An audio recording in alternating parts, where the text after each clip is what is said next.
గతంలో fee reimbursement చేయలేదు అధ్యక్ష. గత ప్రభుత్వం నా సెకండ్ ఇయర్ లో ఉండగా నాకు ఫుల్ రీఎంబర్స్మెంట్ పడలేదు. ఆ రీఎంబర్స్మెంట్ నేను ఫీ క్లియర్ చేసుకోలేక నా ఫ్యామిలీ నేను చాలా ప్రాబ్లమ్స్ ఫైనాన్షియల్ గా ఫేస్ చేసాము. గత ప్రభుత్వం కాలేజ్ ఫీజ్ టైం కి అయిపోవటం వల్ల చాలా ప్రాబ్లమ్స్ ఫేస్ అయ్యాము. ఇదివరకు గవర్నమెంట్ వాళ్ళు మా ఫీజు అనేది చాలా లేట్ గా పడేది. సో దానివల్ల మా స్టూడెంట్స్ అందరూ మేము చాలా ఇబ్బంది ఫేస్ చేసేవాళ్ళం. గత గవర్నమెంట్ వల్ల ఫీజు రియంబర్స్మెంట్ అనేది లేట్ బాగా అయ్యేది. నాకు ఫీజు రియంబర్స్మెంట్ అనేది పడలేదు, కావున చాలా ఇబ్బంది పడ్డాము నేను మా ఫ్యామిలీ అంతా. నాకు ఫీజు రియంబర్స్మెంట్ అనేది సరిగ్గా పడలేదు. ఫైనాన్షియల్ గా చాలా ప్రాబ్లమ్స్ అనేవి ఫేస్ చేసాం.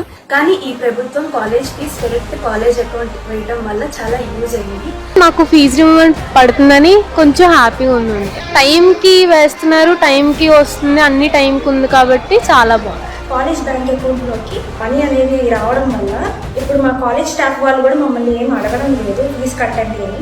సో ఇప్పుడు ఉన్న సిస్టమ్ అనేది మా స్టూడెంట్స్ అందరికీ చాలా నచ్చింది. ఇప్పుడు నేను ఏదైతే ఫైనల్ ఇయర్ చదువుతున్నానో ఫైనల్ ఇయర్ లో 4-1 లో నాకు నా ఫీజు క్లియర్ అయిపోయింది. ఫీజు రియంబర్స్మెంట్ అనేది నాకు ముందే పడింది. ఈ ప్రభుత్వం నాకు ఫుల్ రీఎంబర్స్మెంట్ కంప్లీట్ చేసింది. ఫుల్ ఫీజు రిమెంబర్స్మెంట్ అనేది ఇట్లా వేయడం జరిగింది. ఇప్పుడు గవర్నమెంట్ వల్ల మాకు అన్ని కాలేజీ అకౌంట్ లో పడిపోతున్నాయి. దీనికి కారణం నారా లోకేష్ గారు. నారా లోకేష్ గారికి ధన్యవాదాలు తెలియజేస్తున్నాను. శ్రీ నారా లోకేష్ గారికి నా ధన్యవాదాలు. నారా లోకేష్ గారికి నా ధన్యవాదాలు. ఎడ్యుకేషన్ మినిస్టర్ లోకేష్ గారికి నేను ధన్యవాదాలు తెలియజేసుకుంటున్నాను. Education minister Nara